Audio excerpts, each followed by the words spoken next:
Omberiante, Remo Kabayante, Kindorobro Sonteke, Ikadone Launte Kintebro, Shababa, Ino Kintame la Senteria, Ramalo Kintamano, Sendebro, Raba Chonteria, Rebuste Gindemano, Sentebre, Ricona Mama Sende, Ikanolinga Naunche Daria, Regadone Mamo Kaba, Hinge Ningo Najintaria Todela, Ragadanga Ningo Nekentebro, Shabayanto, Minga Ringa Naunte Kinde Dondalinga Mauno Merci, majesté, gloire à toi, Seigneur éternel. Nous te bénissons pour ce moment que tu nous donnes dans ta présence. Nous sommes dans la joie de nous retrouver, roi de gloire, autour de ta parole, afin que tu nous instruises encore, afin que tu nous affermisses, que tu nous illumines davantage. Nous te bénissons pour ce jour du vendredi 29 octobre que tu nous donnes par ta grâce. Béni sois-tu, Seigneur, dans le nom de Jésus. Amen. Mes frères, mes sœurs, je vous salue dans le nom de Jésus. Aujourd'hui, nous allons faire le récapitulatif des enseignements du mois d'octobre.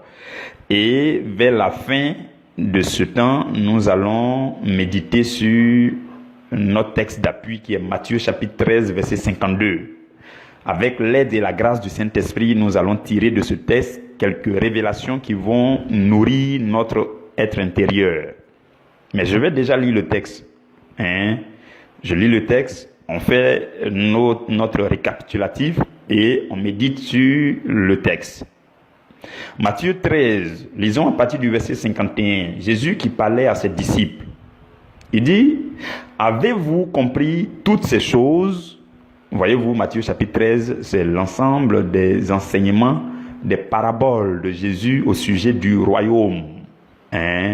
Matthieu 13, c'est là qu'on parle de la parabole du semeur, la parabole de l'ivraie des champs, la parabole du trésor des champs, la parabole, plein de paraboles au sujet du royaume. Maintenant, quand il terminait tous ces enseignements, il a dit à ses disciples, vous voyez, comme nous sommes en train de terminer les enseignements, donc Jésus dit à ses disciples, avez-vous compris toutes ces choses?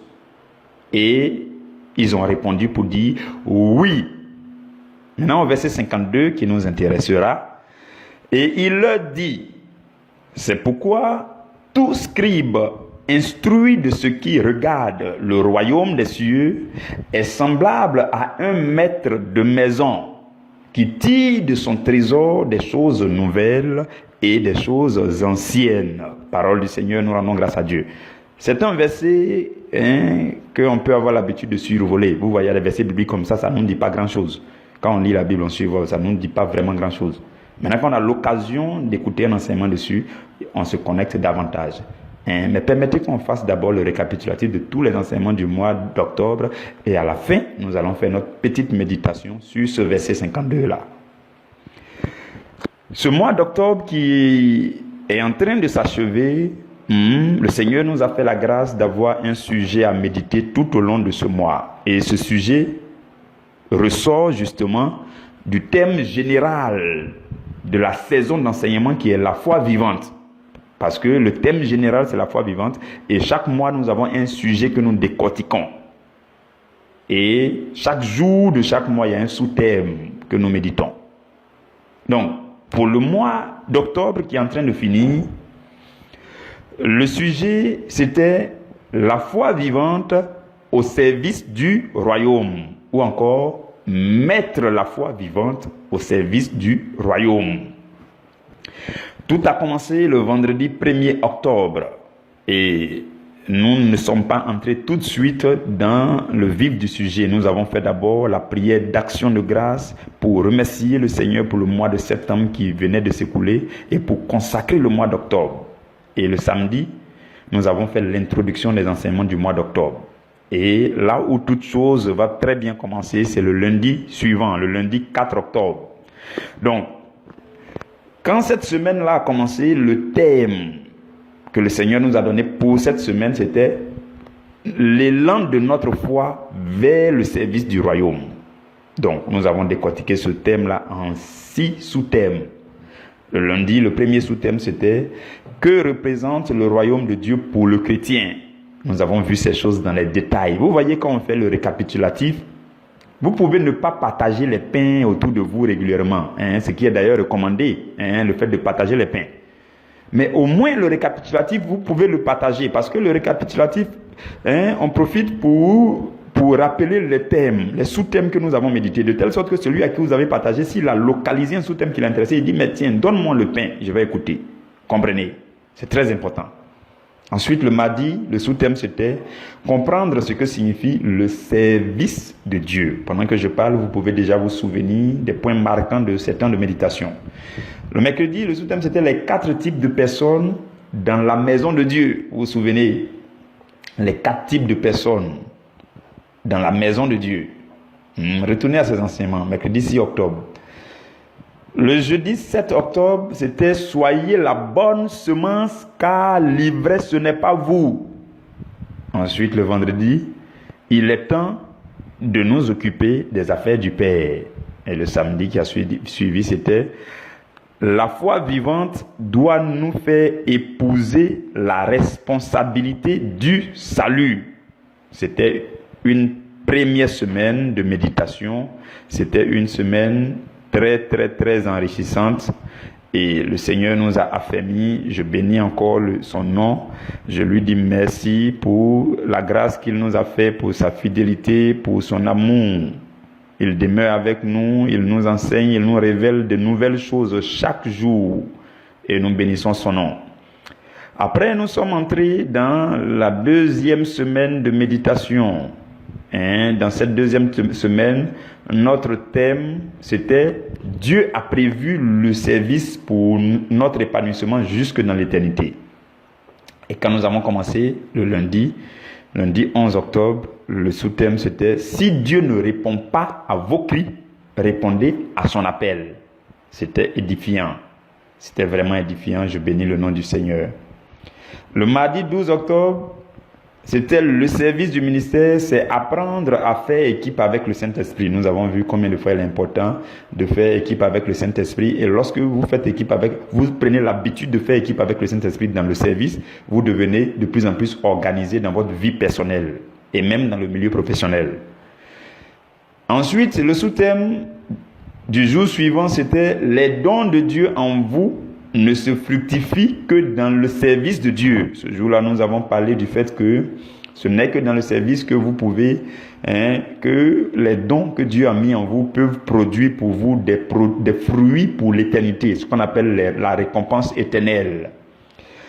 Le jeudi qui a suivi, le sous-thème c'était « C'est le service de Dieu qui fera, lui, la lumière de Dieu dans votre vie ». Oui, c'était presque dans le même sens que le sous-thème d'avant, c'était tout aussi édifiant.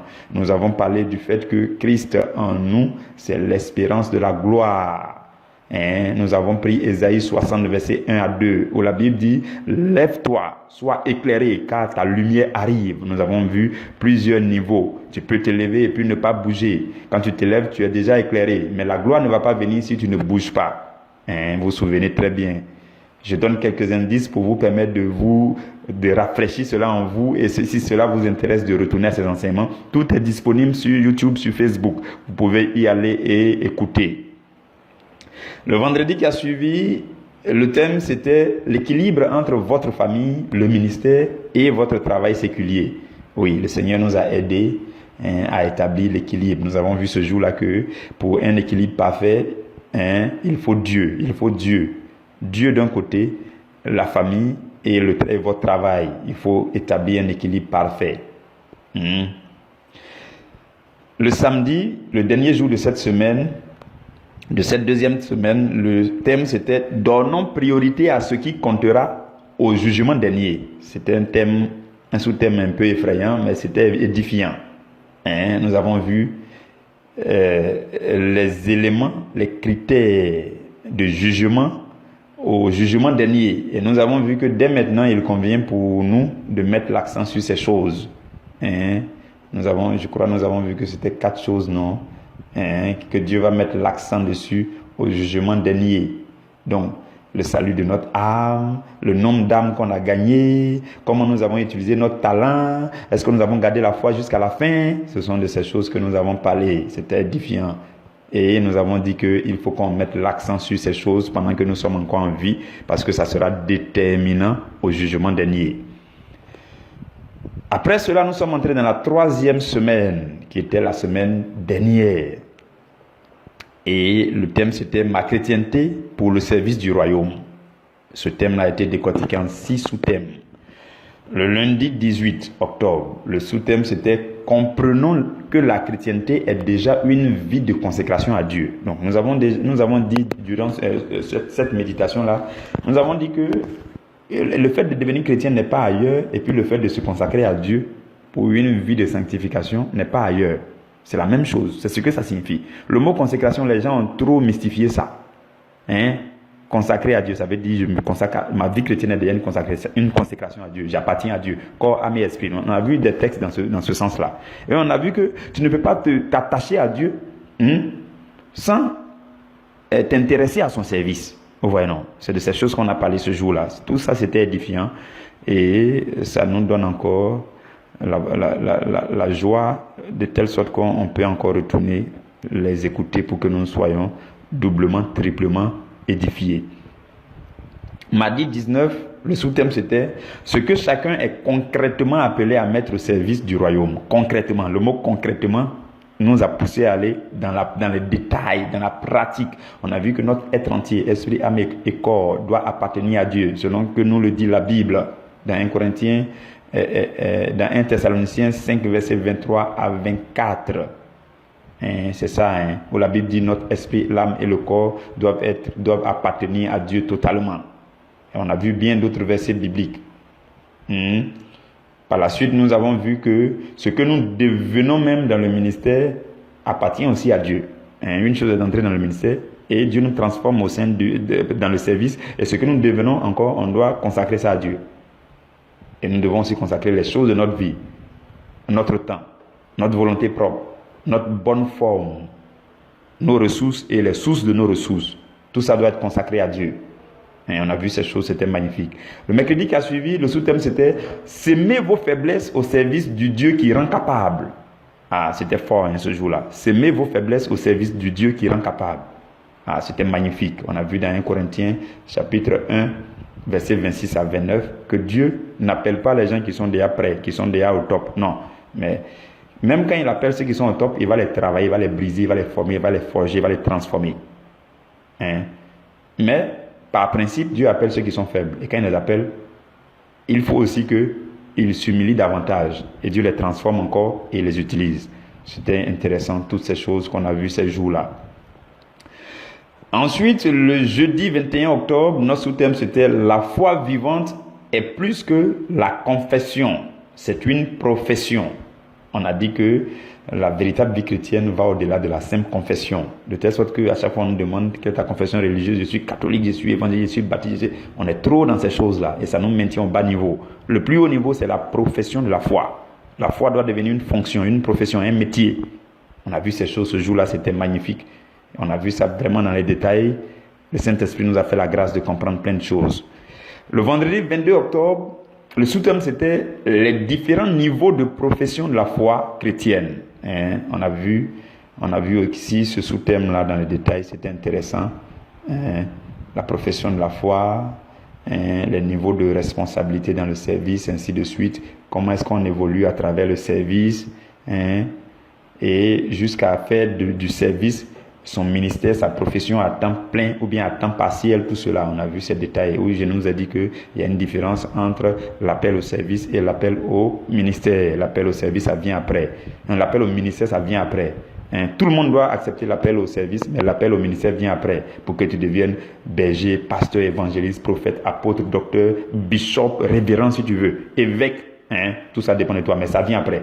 Mais l'appel au service où chacun doit venir soulever quelques brindilles de balai pour le Seigneur, déplacer quelque chose, avoir un petit rôle dans le service, tout le monde est appelé à ça. Nous avons compris ces choses. Ok.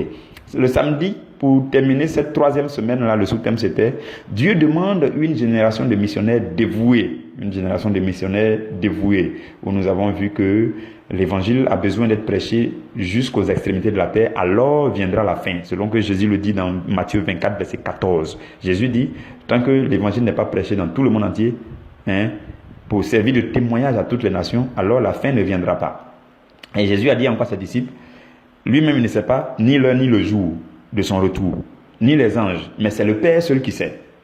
Hein? Et nous avons vu aussi que le Père lui-même a dit dans le livre de Marc au chapitre 12 verset 36, il a dit à Jésus, assieds-toi à ma droite jusqu'à ce que je fasse de tes ennemis tes marchepieds. Hein? Alors que c'est nous en tant qu'une armée sur la terre que la puissance de Dieu va utiliser pour que Satan soit réduit à néant. Et alors viendra la fin. Vous comprenez, non? Donc, et nous avons dit que Dieu a donc besoin d'une génération de missionnaires qui va manifester la puissance de Dieu d'une manière dévouée, d'une manière déterminée pour soumettre la puissance de Satan qui est en train de mener le monde. Et alors viendra la fin. Et j'avais parlé aussi du fait qu'il y aura deux camps. La Bible dit dans le livre d'Apocalypse que celui qui est dans le péché, celui qui est dans le péché sera encore davantage dans le péché. Celui qui se sanctifie davantage. Dieu le dit pourquoi? Parce que vers la fin, il va y avoir une séparation. Voilà pourquoi il est dangereux de rester dans une position neutre. Si tu n'es ni chaud ni froid, Dieu va te vomir. Donc, Satan va chercher à te mettre dans son camp pour que tu sois très froid. Ou alors, dans ces temps qui sont les derniers, Dieu va te mettre dans son camp pour que tu sois très chaud. Donc, autant décider d'être dans la bonne position. On a parlé de ces choses, c'était magnifique. C'était vraiment enrichissant. Je peux pas revenir sur chaque enseignement dans les détails. J'ai vraiment envie, pendant que j'en parle, j'ai vraiment envie de faire ressortir encore ces choses de moi, parce que c'est vraiment édifiant. Je bénis vraiment le Saint-Esprit. La 4e semaine, c'est cette semaine-là que nous sommes en train de clôturer. Et le thème, c'est « Il y a votre place dans l'armée du Seigneur ». Ce thème-là, nous avons commencé à le décortiquer le lundi passé, lundi 25, avec le premier sous-thème qui était ressusciter pour rejoindre l'armée du Seigneur. Ressusciter pour rejoindre l'armée du Seigneur. C'était un enseignement, une prédication très prophétique où le Seigneur était en train de nous parler, nous rappeler de ce qu'il nous a dit au début du mois d'avril, la prophétie qui sous-tend et qui soutient toute cette saison d'enseignement où Dieu nous a dit que tous ceux-là qui ont quelques aspects, quelques domaines de leur vie qui est mourant, qui sombrent dans les ténèbres, qui semblent être enterrés, qui semblent être perdus, où l'espoir est perdu, Dieu dit que l'heure vient et cette heure était déjà là depuis avril et nous sommes dans cette heure où tous ceux qui semblent être morts vont entendre la voix du Fils de Dieu et ceux qui l'auront entendu vivront. Et donc, quand ils vont vivre aussi, ça sera une grande armée, comme il le dit dans Ézéchiel chapitre 37 verset 10 à 11. La Bible dit, Ézéchiel a dit, j'ai prophétisé selon l'ordre que Dieu m'a donné. Et quand j'ai prophétisé, l'Esprit est entré en eux. Et quand l'Esprit est entré en eux, ils ont repris vie et ils se sont tenus sur leurs pieds. Et c'était une armée nombreuse, une très grande armée. Vous comprenez? Donc, c'est ce que Dieu est en train de faire, c'est ce que Dieu est en train d'opérer. Cela veut dire quoi? Tous les témoignages que Dieu va produire dans votre vie, c'est pour que vous puissiez entrer dans le service, pour que cela soit proclamé jusqu'aux extrémités des nations. Ce n'est pas pour que vous assiez sur le témoignage. Ce n'est pas pour que vous partiez dormir avec le témoignage. Non, Dieu le fera. Moi, je suis convaincu parce que Dieu me l'a dit. Il le fera.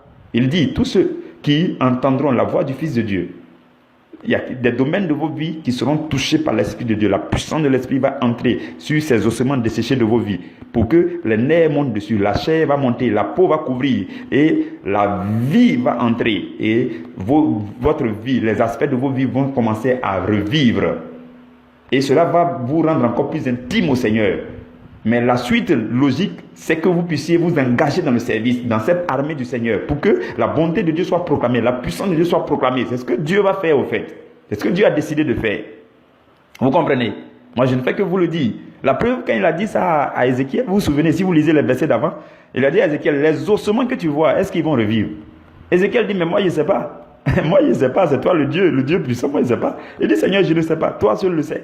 Il dit, mais est-ce que ces ossements vont revivre? Non, Dieu me dit, mais leur vie, le foyer là va mal, est-ce que ça va revivre? Le travail, il y a le chômage, est-ce que ça va revivre? Les finances, ça va pas, est-ce que ça va revivre? Il n'y a pas d'entente entre les enfants et puis papa, ou bien papa et maman, ou bien maman et papa, est-ce que ça va revivre? Il dit, moi je ne sais pas, je ne sais pas, je ne sais pas.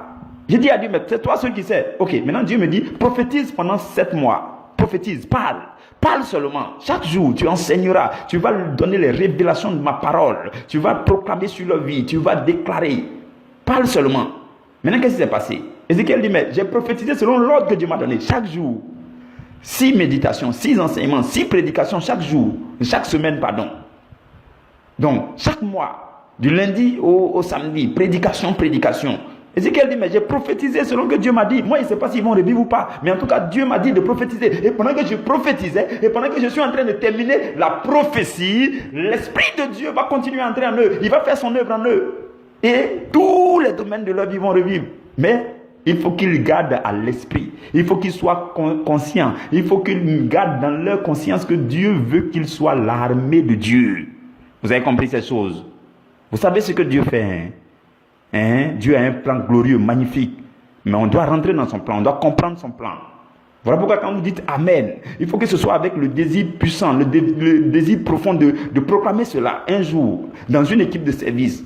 Vous n'allez pas dire Amen, prendre le témoignage de Dieu pour aller cacher. Les bienfaits de Dieu, on ne peut pas cacher. Ça ne peut pas se cacher. Ça se proclame pour que la gloire de Dieu explose à travers les nations. C'est ce que Dieu fera.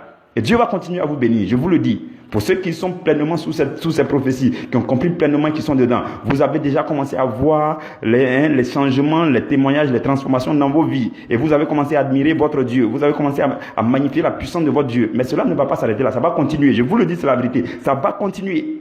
Ça va continuer. Et je vous ai dit aussi que les prédications de ces 7 mois vont impacter toute votre destinée. Toute votre destinée. Tous les mois à venir, toutes les années à venir de votre vie, ça va impacter. Vous comprenez?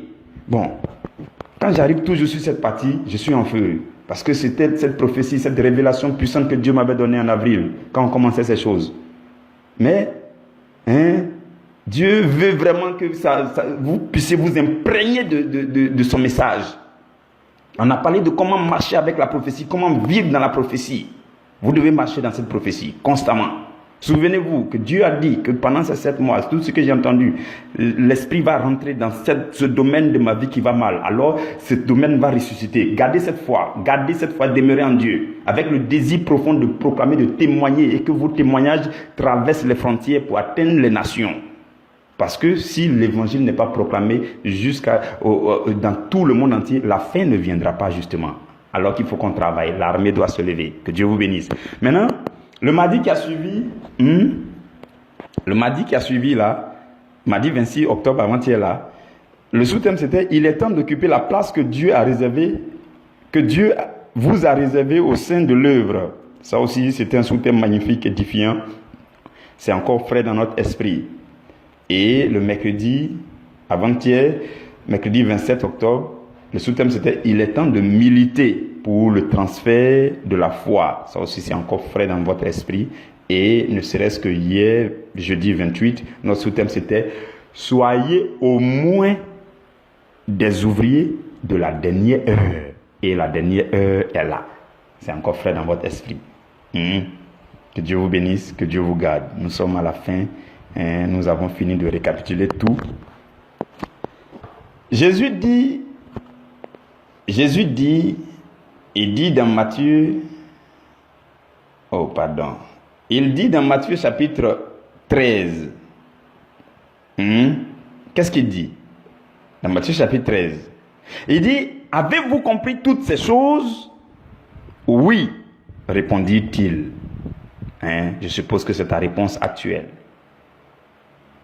Et il leur dit, verset 52, c'est pourquoi tout scribe instruit de ce qui regarde le royaume des cieux est semblable à un maître de maison qui tire de son trésor des bonnes choses, des choses nouvelles et des choses anciennes. Voilà, des choses nouvelles et des choses anciennes. Ok, frères et sœurs, je veux nous faire remarquer rapidement quelques éléments pertinents dans ce verset 52. Jésus dit tout scribe instruit. Instruit, ça veut dire qu'il a reçu la connaissance, qu'il a reçu l'instruction, qu'il a reçu la connaissance divine. Comme vous et moi, tout au long de ces mois, tout au long de ces jours, le Saint-Esprit s'est fait fort pour que nous soyons instruits. Ok, deuxième chose que je veux que vous remarquiez. Il dit, instruit, non pas instruit de l'actualité du monde, non. Non pas instruit de la météo, de la situation socio-politique, non. Non pas instruit de la situation économique du monde, non. Non pas instruit de la situation sanitaire du monde, non. Tout scribe instruit de ce qui regarde le royaume des cieux. Et nous nous souvenons que le thème, le sujet de ce mois, c'est la foi vivante au service du royaume. Donc, et nous nous rendons compte que Dieu ne nous a pas instruits sur autre chose tout au long de ce mois, mais il nous a instruits sur ce qui regarde le royaume. On est d'accord? Troisième chose que je veux que vous remarquiez. Il dit par la suite, celui-là est semblable à un maître de maison qui tire de son trésor. Son trésor, son trésor. Frères et sœurs, pour tous ceux qui appartiennent au royaume de Dieu, chacun de nous a un magasin de trésors qui est placé au ciel. Je sais que vous le savez. Dans Luc chapitre 12 au verset 33, Jésus dit quoi?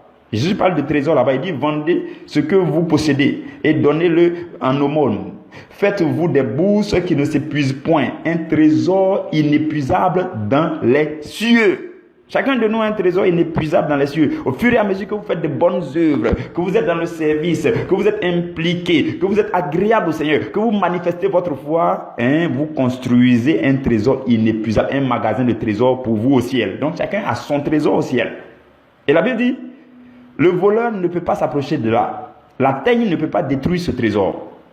Et dans Matthieu 6 encore, si vous lisez à partir du verset 19, Jésus dit, ne vous amassez pas de trésors sur la terre, où la teigne et la rouille détruisent, et où les voleurs percent et dérobent.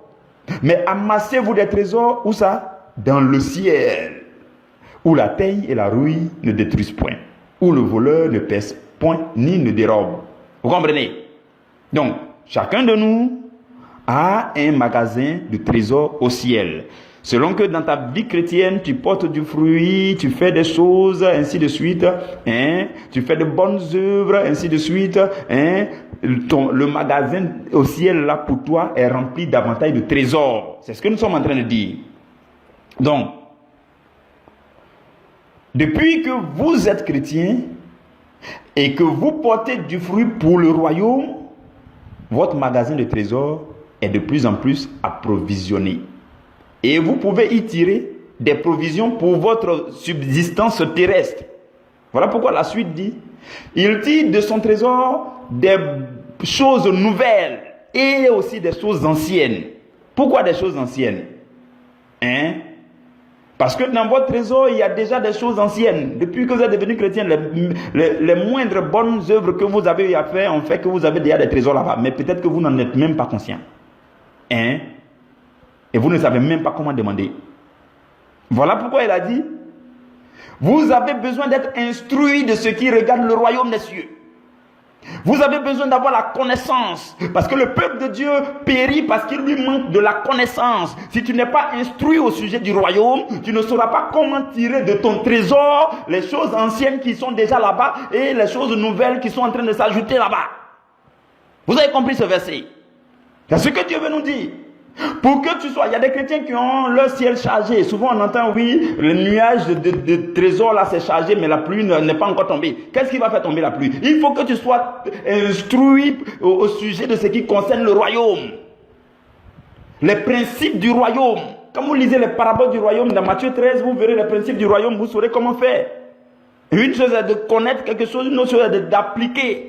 Nous avons enseigné sur le royaume, notamment sur le service du royaume, comment intégrer le service du royaume, les bienfaits du service du royaume, les bienfaits lorsque vous êtes dans le royaume. Tout cela, on a enseigné, tu es instruit. Maintenant, il faut que tu achèves ça en appliquant. Et alors, tu sauras comment tirer de ton trésor qui est au ciel les anciennes choses qui étaient là-bas que tu ne pouvais même pas tirer. Maintenant que tu es instruit et que tu vas pratiquer cette instruction, tu pourras alors tirer de ton trésor qui est au ciel les choses anciennes et même les choses nouvelles qui sont en train de s'ajouter là-bas. Vous avez compris? C'est ce que Jésus est en train de dire. C'est ce que le Seigneur est en train de dire. Donc dans votre trésor, il y a déjà des choses anciennes, mais il y a aussi des choses nouvelles.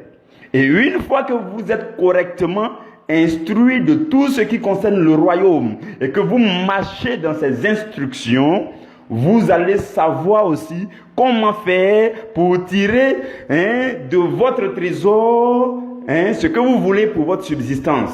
Les grâces, les bénédictions.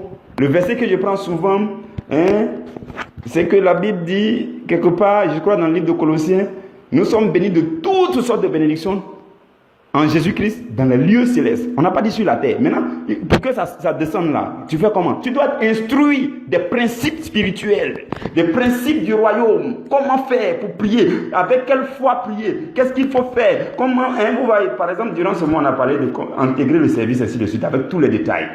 Vous comprenez ces choses. On va s'arrêter là. Que Dieu vous bénisse. On se retrouve demain pour clôturer toutes choses.